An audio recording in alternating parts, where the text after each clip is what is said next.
वज़ीर आज़म साहब, इसको किस्मत कहिए, मुकद्दर कहिए, बीच बीच में जब कभी रेल के कोई बड़े प्रोग्राम हुए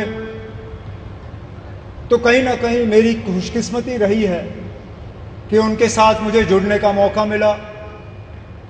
पहली बार जब अनंतनाग रेल स्टेशन का इनॉग्रेशन हुआ उसमें,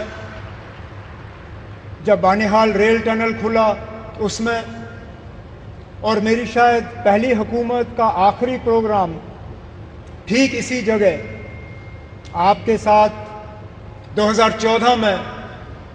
और इत्तेफाक की बात यह है वज़ीर आज़म साहब कि उस प्रोग्राम में 4 लोग शामिल थे, 4 आज भी इस स्टेज पे आपके साथ बैठे हैं।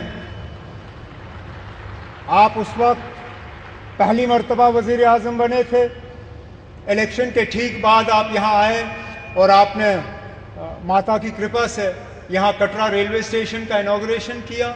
उसके बाद लगातार 3 बार इलेक्शन जीत के आप वज़ीर आज़म इस मुल्क के बने रहे। आपके साथ आपके MOS PMO doctor Jitendra Singh साहब, वो भी उस प्रोग्राम में मौजूद थे। यहाँ तक कि हमारे माननीय लेफ्टिनेंट गवर्नर साहब मनोज सिन्हा साहब उस वक्त MOS रेलवेज़ की जिम्मेदारी संभाले हुए थे जब यहाँ कटरा रेलवे स्टेशन का इनॉग्रेशन हुआ, और ख़ुद मैं वज़ीर आला के तौर पे मनोज सिन्हा साहब की अगर आप देखें तो माता की कृपा से प्रमोशन हुआ, मेरी अगर आप माने तो थोड़ा सा डिमोशन हुआ। मैं रियासत का वज़ीर आला था, अब UT का वज़ीर आला हूँ, लेकिन मान के चल रहा हूँ कि इसको दुरुस्त होने में अब ज़्यादा देर नहीं लगेगा और आप ही के हाथों जो है दोबारा जम्मू कश्मीर को जो है रियासत का दर्जा हासिल होगा। वज़ीर आज़म साहब, इस रेल के ख्वाब बहुत लोगों ने देखे, यहां तक कि कश्मीर को बाकी मुल्क के साथ जोड़ने का ख्वाब अंग्रेजों ने भी देखा था, लेकिन वो पूरा कर नहीं पाए। उनका ख्वाब था कि उरी झेलम के किनारे जो है वो रेल लाके कश्मीर को बाकी मुल्क के साथ जोड़ें, लेकिन आज जो अंग्रेज पूरा नहीं कर पाए वो आपके हाथों पूरा हुआ और जम्मू कश्मीर, कश्मीर की वादी को बाकी मुल्क के साथ जोड़ दिया गया।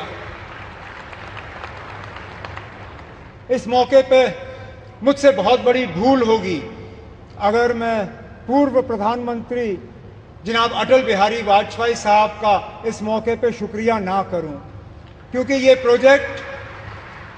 प्रोजेक्ट ज़रूर 1983-84 में इसका संगे बुनियाद रखा गया। और मैंने पिछले दिनों मीडिया को हंसते हुए कहा कि जब ये प्रोजेक्ट शुरू हुआ मैं 8वीं क्लास का बच्चा था।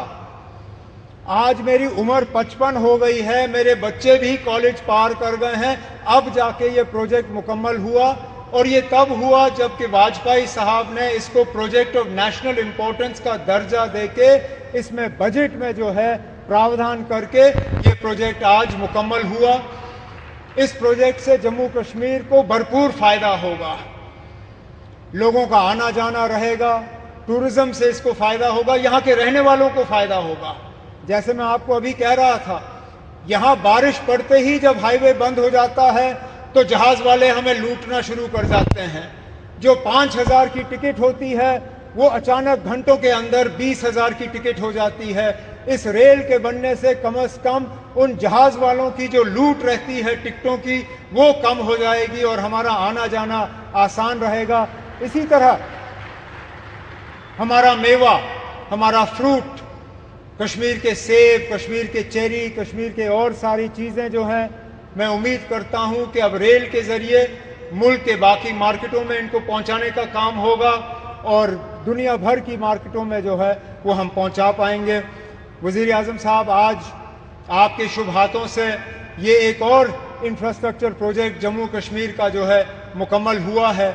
इसी तरह के कई और प्रोजेक्ट जो हैं वो तेज़ी से आगे बढ़ रहे हैं, चाहे जम्मू का रिंग रोड हो, चाहे श्रीनगर का रिंग रोड हो, चाहे दिल्ली अमृतसर कटरा का एक्सप्रेसवे हो, चाहे जम्मू श्रीनगर 4 लेनिंग हाईवे का काम हो, जम्मू एयरपोर्ट के एक्सपेंशन का काम, श्रीनगर एयरपोर्ट के एक्सपेंशन का काम, जम्मू ये रेलवे के नेटवर्क का एक्सपेंशन, इन सब चीज़ों को जो है तेज़ी से मुकम्मल करके हमारा पूरा इरादा है और हमारी मुकम्मल कोशिश है कि जो विकसित जम्मू कश्मीर, विकसित भारत का जो आपने नारा दिया है, उसको पूरा रंग भर के हम मुकम्मल करके यहाँ के लोगों के हवाले कर लेंगे। लेकिन आज इस मौके पे जम्मू कश्मीर के लोगों की तरफ से वज़ीर आज़म साहब, मैं आपका दिल की गहराइयों से इस मौके पे शुक्रिया और मुबारकबाद करता हूँ। बहुत बहुत शुक्रिया।